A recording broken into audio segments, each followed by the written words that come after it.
বিসিবির নতুন নির্বাচিত কমিটি দ্বিতীয় বোর্ড সভাতে যে ডিসিশনগুলো নিয়েছে তার অন্যতম আয়ারল্যান্ড সিরিজে বাংলাদেশ জাতীয় দলের ব্যাটিং কোচ হিসেবে মোহাম্মদ আশরাফুলকে নিয়োগ দেওয়া এবং একই সঙ্গে সাবেক নির্বাচক এই মুহূর্তে বিসিবি পরিচালক আব্দুর রাজ্জাক রাজ ওই সিরিজেই টিম ডিরেক্টর হিসেবে কাজ করবেন। এই দুটো ঘটনাই সিগনিফিকেন্ট। কী কারণে সিগনিফিকেন্ট? প্রথম যে ব্যাপারটা সেটা হচ্ছে জাতীয় দলের ভেতরে ড্রেসিং রুম কেন্দ্রিক যে কোরামের ব্যাপার, যে স্বজনপ্রীতির ব্যাপার, এই প্রথমবারের মতো আমি বলছি, নাম ধরে বলছি, সালাউদ্দিন সাহেব senior coach, senior assistant coach, তার এগেনস্টে যে অভিযোগ যে তার কোরাম, কুমিল্লা ফ্র্যাঞ্চাইজি কোরাম কিংবা বিকেএসপি কোরাম মেনটেন করে দলের 12টা বাজানো, সেটা আমলে নিয়েছেন আমিনুল ইসলাম বুলবুল। থ্যাংক ইউ বুলবুল ভাই, অনেক বড় ধন্যবাদ আপনাকে এই বিষয়গুলো আমলে নেওয়ার জন্য। এবং সেটা আমলে নিয়ে এই মুহূর্ত থেকে তাকে তার দায়িত্ব সিনিয়র অ্যাসিস্ট্যান্ট কোচ সরিয়ে দিলে খারাপ লাগবে দেখতে, এবং এটা সরিয়ে দেওয়া মানে হচ্ছে তাকে একটা বিরাট অপবাদ দিয়ে সরিয়ে দেওয়া। ক্রিকেট বোর্ড তাকে সেই অপমানটা করতে চায়নি। ক্রিকেট বোর্ড তার ক্ষমতা কমিয়ে দিচ্ছে আনঅফিসিয়ালি। অফিসিয়ালি যেটা বলা হচ্ছে মোহাম্মদ আশরাফুল ব্যাটিং কোচ হিসেবে দায়িত্ব পালন করবেন, হুইচ ইজ ফাইন এনাফ। এবং টিম ডিরেক্টর হিসেবে আব্দুর রাজ্জাক পুরো ড্রেসিং রুমটা মনিটর করবেন। এর আগে আমরা জালাল ইউনুসকে এই রোলে দেখেছি, এর আগে আমরা খালেদ মাহমুদ সুজনকে এই টিম ডিরেক্টর রোলে দেখেছি, এবার আব্দুর রাজ্জাক রাজকে দেখতে পারবো। ব্যক্তিগতভাবে আমি মনে করি দুটো সিদ্ধান্তই ভালো সিদ্ধান্ত হয়েছে, কেননা আমিনুল ইসলাম বুলবুল বলেছিলেন তিনি হস্তক্ষেপ করবেন। তার পক্ষে তার প্রত্যেক ম্যাচে ড্রেসিং রুমে গিয়ে খোঁজ নেওয়া সম্ভব না।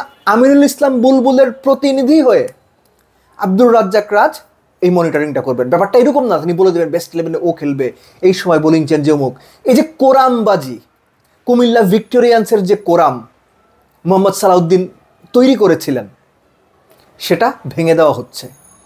যদিও এরই মধ্যে অনেক ক্ষতি তিনি জাতীয় দলের করে ফেলেছেন, এবং ঘরোয়া ক্রিকেটেও তার এগেনস্টে এই কোরাম তৈরি করার বা বিকেএসপি কোরাম তৈরি করার হিউজ অভিযোগ বিভিন্ন সময় রয়েছে। Anyways, Mohammad Ashraful batting coach হিসেবে কাজ করবেন শুধুমাত্র আয়ারল্যান্ড সিরিজেই।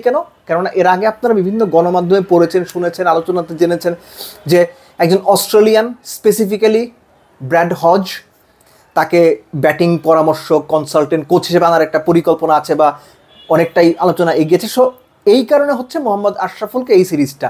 এখন আশরাফুল যদি ভালো করেন, তার আন্ডারে বাংলাদেশ যদি এই সিরিজটাতে ভালো ব্যাটিং পারফরমেন্স দেখায়, তখন কিন্তু ক্রিকেট বোর্ড তার কন্ট্রাক্ট বা তার দায়িত্ব এক্সটেন্ড করার ব্যাপারেও ভাবতে পারে। আর মোহাম্মদ আশরাফুল আপনারা জানেন লেভেল 3 কমপ্লিট করেছেন, প্রিমিয়ার লিগ, বিপিএল, বিভিন্ন জায়গাতে তিনি কাজ করছেন। কতটুকু সাকসেসফুল না আমি এখনই, যেহেতু মাত্রই শুরু করেছেন মোহাম্মদ আশরাফুল কোচিং ক্যারিয়ার, ওই জাজমেন্ট আমি যাব না। তবে তিনি যে কোচিং ক্যারিয়ারের এক্সপিরিয়েন্সটা হোল্ড করেন ন্যাশনাল টিমের কোচ হওয়ার জন্য, সেই এক্সপিরিয়েন্সটা যথেষ্ট না।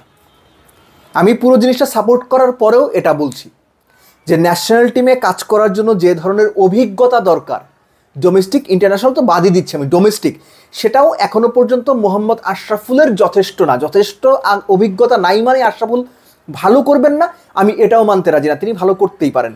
এখানে হচ্ছে আরেকটা বিষয় চলে আসে, সেটা হচ্ছে যে আশরাফুল বিসিবি নির্বাচনের সময় কাউন্সিলর ছিলেন, আপনাদের মনে আছে? সেটা মনে না থাকলে আমি বলছি একটু কষ্ট করে খোঁজ করে নেবেন। কিন্তু ইলেকশনের কিছুদিন আগে আশরাফুলকে সেই কাউন্সিলরশিপ থেকে সরিয়ে দেওয়া হয়েছিল। আশরাফুলের সরে যাওয়ার পরে সেখানে কে কাউন্সিলর হয়েছিল বিসিবির থেকে, এখন যিনি বিসিবিতে আছেন, এটা একটু খোঁজ নিয়ে দেখবেন, তাহলে কিছু জিনিস আপনাদের জন্য বুঝতে সুবিধা হবে।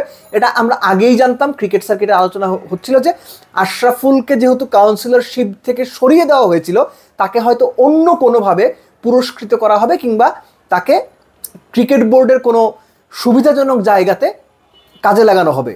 এবং সেটা এই মুহূর্তে অনেকেই মনে করছেন ন্যাশনাল টিমে যে ব্যাটিং কোচের দায়িত্ব, সেটা আশরাফুলের একটা রিওয়ার্ড। আশরাফুল হয়তো যোগ্য, কিন্তু এর পাশাপাশি ওই যে কাউন্সিলরশিপটা স্যাক্রিফাইস করেছেন বিসিবি নির্বাচনের, রিওয়ার্ড হিসাবেও বা রিওয়ার্ডের একটা অংশ হিসেবেও তিনি বাংলাদেশ জাতীয় দলের ড্রেসিং রুমে ব্যাটিং কোচ হিসেবে দায়িত্ব নিয়েছেন। আশরাফুলকে অভিনন্দন, রাজভাইকে অভিনন্দন, দুজনের জন্য শুভকামনা, এবং আশা করব আশরাফুল তার ক্রিকেটিং স্কিল, কোচিং স্কিলের সঙ্গে মিলিয়ে বাংলাদেশের ব্যাটিংকে একটা নতুন দিশা দেবেন, নতুন পাথওয়ে দেবেন। দারুণ কিছু এক্সাইটিং কিছু শেখাবেন এবং বাংলাদেশের ক্রিকেটাররা আশরাফুলের অভিজ্ঞতা থেকে উপকৃত হবে। আপাতত এটুকুই প্রত্যাশা, এর বেশি কিছু প্রত্যাশা নেই। বাট দেন এগেইন, এই যে কোরামটা ভাঙা হয়েছে বা কোরামটা ভাঙার জন্য পদক্ষেপ নেওয়া হয়েছে, এটা অবশ্যই সাপোর্ট করি। এবং এই কোরাম ভাঙার ফলে বাংলাদেশ ক্রিকেটের যে ক্ষতিটা হয়েছে, এই কোরাম ভেঙে দেওয়ার ফলে সেই ক্ষতিটা বাংলাদেশ একটু একটু করে হলেও কাটিয়ে উঠতে পারবে আশা করি।